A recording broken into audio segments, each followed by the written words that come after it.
today I'm just going to kind of go over a little bit of footage that I got with the URSA G2. Majority of it's all in slow motion. That's the main thing for this camera. So if you haven't seen the actual video that I made from this shoot, the link is in the description, as well as Sarah's Instagram. If you want to take a look at that, throw her a follow. Big help with the project. So overall, this camera seemed to be really good. I really enjoyed it. I didn't have any issues with it. I am running a slightly different setup than its default build. Let me grab it quick. So I have the SSD reader, so I don't use the USB for the SSD, even though you could, and I was using it. The only thing I didn't like about it was that the part that the SSD, it like came out a bit. I tried getting like these little 90 degree USB type C connectors. The issue I was having with these is that they were too slow, so it couldn't keep up with B-roll data rates. So I could go C-fast. I think a lot of people would do that. But I didn't really, at the time, I didn't think I'd really care about the extra bulk and weight. So I just got the SSD reader itself, or recorder, I think it's called. It works great. No issues. One little caveat that I had with it is, as you can see in this video here, the switch wasn't doing anything, which was kind of weird. So I'm not entirely sure if this is something to be concerned with, but currently the light isn't on here. There is an SSD in here. It was working perfectly fine.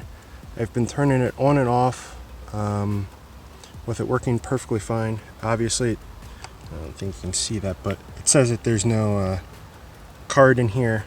And the other thing that's weird is when I flip the switch, nothing happens here. It doesn't turn off. So I'm kind of confused. So I'm going to pull the battery and restart and see what happens here. There was another time where I switched it and it wasn't booting up. I don't know what the issue with that.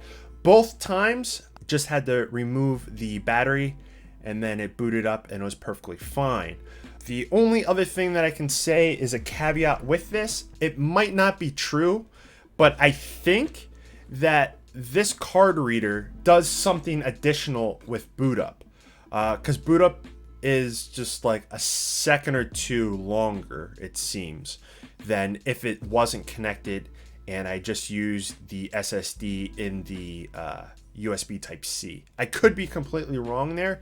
It just kind of seemed like for a shoot, when I was turning it on, turning it off, that it was taking a little longer. I could be completely wrong there though. Everything else worked. I seen a couple of people were having issues with image and the side screen. Didn't have any of those issues. I'm not using any type of lenses that use any type of internal electronics. As you guys know, I use the Otis lenses, so that's all manual. There isn't any electronics that I use in those. And then for SSD, I've been using the Samsung 860 Pro. I know that they have like an Evo, but I believe the Pro is faster. And then I just have a 1 terabyte, and this has been perfectly fine. There was actually one thing that was kind of frustrating. So when I put the SSD in this reader and I formatted it, by default, it is on OS X Extend or something like that. It's the Mac format type. I wasn't paying attention to that, and I did the whole shoot with that as a format. And I put it into my Windows machine, and it had no idea what to do with it. It didn't show up in Windows at all. Luckily, I have a Mac laptop. I connected it up. It's seen it, so I was able to transfer the footage that way. But if you don't have a Mac, that is something to make sure you pay attention to. This is kind of like those growing pains with a new camera system and things that you're not really paying attention to right out of the gate, and then you go and you start shooting, and then when you come back, you think you don't have any footage. So yeah, that was a little like scary moment. Thought I threw away a day of filming. So for this project, I shot in Blackmagic RAW at an 8:1 compression, and the footage that you seen was all of that on my machine. Runs flawlessly.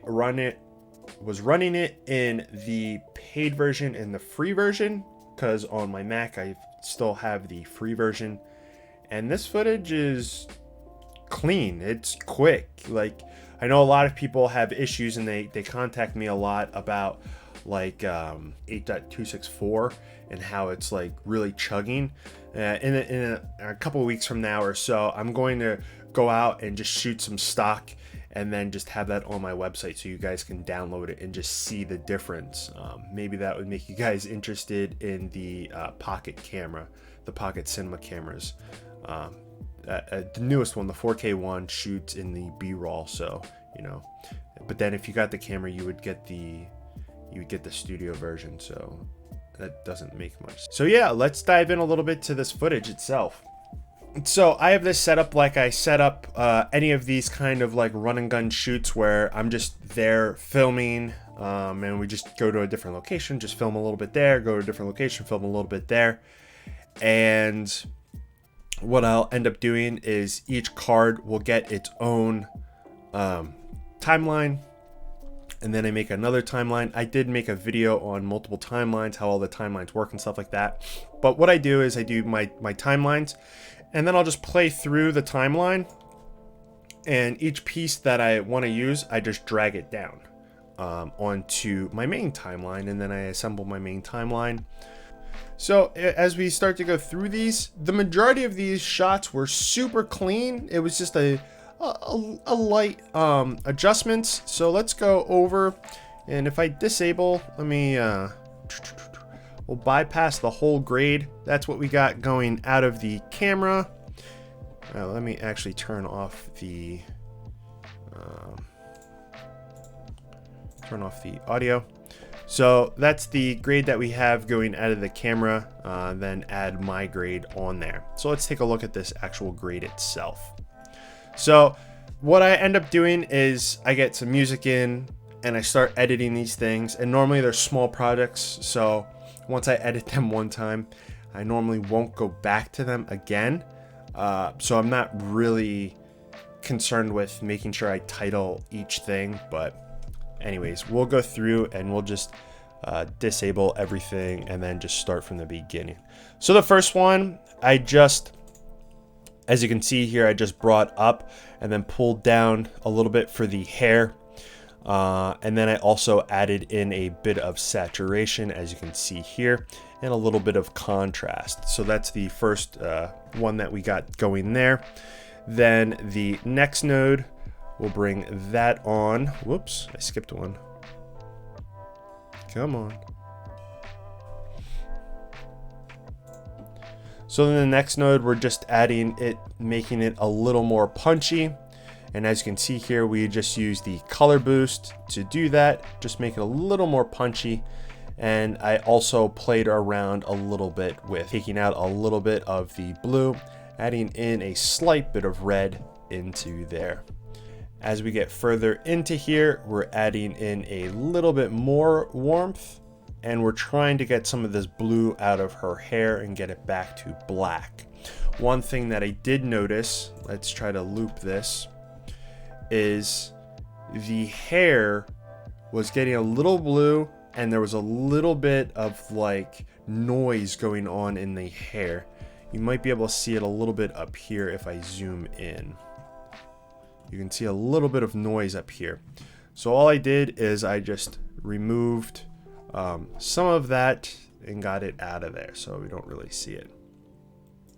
So then coming over to this one, for this one, I was kind of just trying to show how fast the sensor reads, so that you don't see that like warping of things that are straight up and down. So I had her walk, and then I panned with her, and as you can see, it reads these really well, and they're still standing straight up. There was one caveat to this shot that I really did not like. And if I come into this purple node and turn it off, and we go full screen, you see chromatic aberration. And you will know, well, you might not know, but the Otis glass, that's kind of the biggest reason I bought the damn things, is they weren't supposed to have any of that. This was the biggest disappointment that I had. None of my other shots have it. Just this one for some reason. I'm not exactly sure why. If you're asking how do you do that, we know exactly what the purple is. So if you come into here, we can zoom in and we can see that we have our purple values there. So we will come over to hue versus saturation, and all of the purple values, what we're going to do is we're going to pick those values and then just drop them down. One caveat to this is the only reason why I truly got away with this is because I didn't have anything else in the frame that were those colors. If I did have something that was purple, that is noticeably purple, that's same color, we would have had to take this a different way. But doing it this way, it worked out, and it actually looks pretty freaking bang on. So I did that, and then I was okay. I was like, I don't know why I seen that, and you will see it no matter what, but when you're buying premium glass, you would kind of hope that you wouldn't see these things. But it was the only shot that I noticed any of that. If I come over to this shot, one thing that you'll notice is, well, in a couple of these, is that I have this whole hair thing, this hair sap.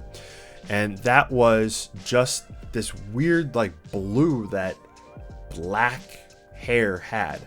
So I just had to pull that out of there so we get back to her black hair. Don't understand why, but that was something that was there. It could have been that the previous shot there was blue here, but I doubt that was it. Not exactly sure why yet. Need to play around a little bit more, try to figure that one out, because there's nowhere in that that I was adding that sort of thing in. Overall, these shots were like bang on. I would just add a little bit more warmth to them. I think in one of these, yeah, I just added, so for her skin, it looks great here. It looks probably perfect. Like if I was doing a commercial, I would probably, leave it at this, like a jean commercial for a jacket or something. I'd probably leave it at this, but I just wanted to add a little bit more warmth into the skin, just a little bit, make it a little more punchy, and I think that really brings everything to life. If we dive in, we can just see that I pulled just that color there and just added a little bit more saturation in there just to really warm up just the skin. And the cool thing with that is, instead of going into one of these or coming into our qualifier and trying to qualify the skin and getting a correct qualification on the skin, instead of doing any of that, why not just boost that color itself? Playing with DaVinci for a number of years, it took me a little while to really understand the power of like the curves adjustment. So coming into here, I can just take that couple of skin tones in this little range and then just boost them up just a little bit, and then you just you get the skin looking nice. Now if there was something else, like we can see here, the wood is getting a boost as well. If we didn't want that, you could just add in a little guy and go right around her. Hello. And then just making sure that we don't have any of that. So there we go. And now if we take a look at this, the only thing that's getting hit is her skin, right? That's the only thing there right in her face that's getting hit. Her hand isn't, but we could also wrap that around with a power window if we wanted to, but that's what I ended up doing for there. There was a couple of like little things here. So this one was looking pretty good as all of the others like this, but I felt like she didn't really come out. And this is the first one that I was actually had a lot of grass in here, and I wanted to just add a little bit extra in there. So the first thing I did is I popped the grass.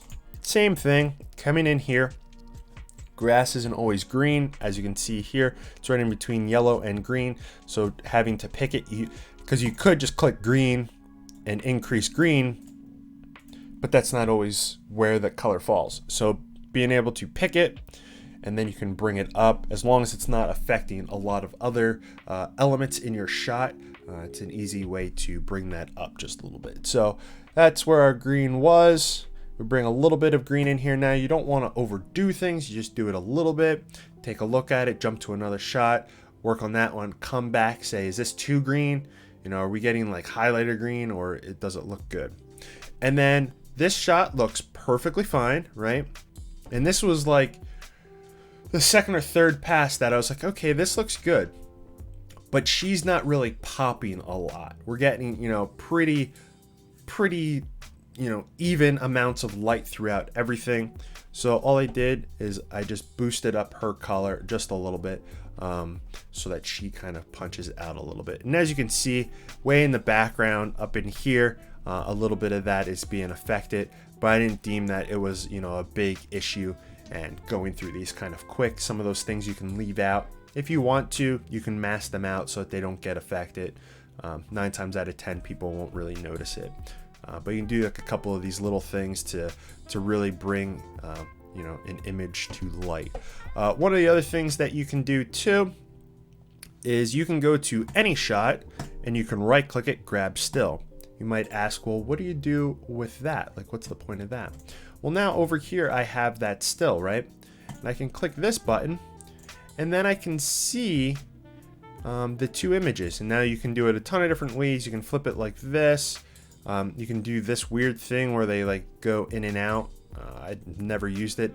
There probably is a reason to use it, but I haven't really found it. But I like doing this because now I can take her skin in the one shot. Now currently she's out of focus, but I can take the skin tone in the one shot. I can take the skin tone in the one shot. Oh, you guys can see this, huh? I can take the skin tone out of the one shot and make sure that the colors are matching up. So that's kind of how you would go about doing that.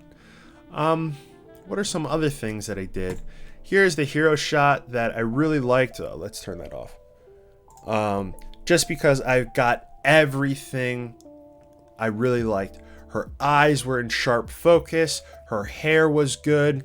Everything about this shot was really good. We had a little bit of motion and it just looked really good. So I really liked this shot here. What other stuff did I have here that I could show you? For this shot here to kind of match, there was something that was off the whole time and I couldn't really connect the dots. So if I come into here, and all of these other shots are at 6500, right? So if I take this to 6500 and I look at that and I look at these other shots, right? I'm like, man, that looks really, really like warm. And I just couldn't really connect the dots as to why it was looking warm. So then I dropped it down to 5500 and boom, all of a sudden they look really close. Now I did have to add a bunch of, other stuff in here to make them match a bit better. But because initially I was like, what's going, like when I have this at 6500, I was like, what's going on? Am I reflecting that much light off of this brick that's warming up this shot so much? But then the more and more I was looking at it, like this sign was getting kind of warm. The bark had like a hint of warmth to it. So I was like, there's something going on here. I have no idea what happened from these different shots that would have made this warmer. I have no idea. But dropping this down to 5500, and that's kind of one of those great things with RAW, is you can do this. Now, I could also, if I have this at 6500, you could say that you could, I could come over here and change the temperature down. You could do that, but going into the RAW settings is always nice as a starting point, because this would be affecting before you're adding it to a node. So bringing that back, that was like one weird thing. I don't know if it was the camera or what, but that was one thing that I found that was kind of weird. What else is there that I can really tell you about this footage? I can tell you that as long as you have storage, if you're using a RAID array, you know, with like a fiber connection, or if you're using an SSD or an N.2, you can play this stuff no problem. Like, it plays perfectly fine. I don't really know, like even this shot here. So this shot starts out at full speed. So this is 120 frames, right? Starting out, and it plays perfectly fine. And then when I ramp it down, that plays perfectly fine as well. So I don't know. I really like, you know, everything about the camera so far. I haven't found too much negative. Now, again, I didn't shoot yet in the dark, and I just haven't had a ton of experience with it. As you can see, this was relatively nice because it was an overcast day, so everything was looking great. Now, you know, when I get some like harsh shadows in there, some bright, that's when you're really going to be seeing, you know, all the different stops at dynamic range. But for the most part, this stuff looks really good. The only thing really was this weird thing with the hair, and I still don't know it. You guys might not be able to see it because it's very minimal, but there's like noise in that hair that I just had to kind of pull back a little bit. And I didn't want to use noise reduction because I like when the hair is really sharp and it's, you know, it's looking like in focus really good. Now you could take in this situation, I could take the darker values of the hair and then, you know, use that for a mask to then use noise reduction, but I really didn't want to use noise reduction for anything. But yeah, I mean, I don't really have a ton, and I when I get more footage, I would say really in the next 1 to 2 weeks, playing around with this camera more and showing you guys more with it, I'm going to offer you guys like these files. The only thing that kind of sucks that I'm still trying to figure out is hosting these files on my site because they are kind of large. I'm still trying to figure that. I'm probably going to do it over like Google Cloud or something like that, but we'll see. But yeah, I just wanted to show you guys this, a little bit of playing around with it. Got to play around with the RAW settings. I thought it was really good. There was also this weird thing, as you can see here, a weird thing with the forehead. And I don't really know how much you guys are going to be able to see these. I'm turning it on and off right now. But there was like slight things that were a little off. I think you can see it in this shot because I had to work on this a little bit more. But the forehead right in here, I don't know if you guys are going to be really able to see this, but it was just like, it seemed like the highlight itself was just like a different color. Like, I don't know. It could have been the overcast day. It could have been me just running around not knowing what the hell I was doing with this camera. But as you can see there, it's just a little bit off. Just bringing it back just ever so slightly with these two correctors. And I think there it looks perfect. It looks perfectly fine. If you guys ever want Otis lenses, you look at this, and I think this looks amazing. Where I really thought that the Otis lenses looked amazing was this shot here. Looking at this, seeing her hair just going all tack sharp, super focused, looking at all of this out of here, all nice and creamy. There isn't any weird stuff going on with this stuff here. So if you guys ever want lenses to rent, I would say, you know, take these, rent them. They're pretty amazing lenses. But yeah, don't really have like a whole instructional thing.